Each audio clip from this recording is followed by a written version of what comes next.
Once in a quiet town, there was a man named David. He lived a troubled life, filled with choices that led him away from joy and peace. David was lost in a maze of his own making, where the walls were built from lies, greed, and bad decisions. Every turn he took brought him further into darkness, and he felt as if he were wandering through a thick fog. David had a job that he didn't love, friends who didn't care, and a heart that felt heavy with regret. He often sat alone in his small apartment, staring out the window at the world passing by.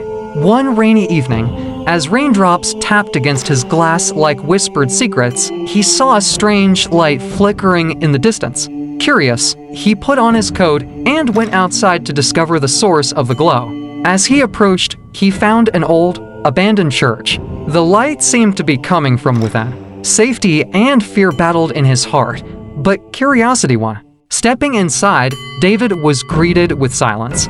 Dust floated in the air, and shadows danced around him. In the back, a flickering candle illuminated a wooden cross. He felt a pull toward it, like a compass needle drawn to true north. Kneeling before the cross, David whispered his regrets. He had never truly prayed before, but in that moment, his heart opened up. He begged for forgiveness and guidance, hoping to find a way out of the darkness that surrounded him. As he prayed, he felt a warmth envelop him, a feeling he had never known. It was as if the weight on his shoulders began to lift. Suddenly, he heard a soft voice like a gentle breeze saying that he was not alone and that forgiveness was waiting for him. David opened his eyes and looked around, but no one was there. Still, he felt a deep sense of peace, unlike anything he had experienced. Days turned into weeks, and David returned to the church often. Each time, he felt more connected with the light and the voice that filled him with hope. He began to change his life, making better choices, helping others, and slowly finding joy in simple things.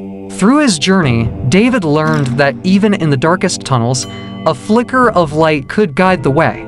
He realized that God had been waiting for him, patiently, ready to lead him out of his life of sin back into the embrace of love and purpose. The man who was once lost had finally found his way home.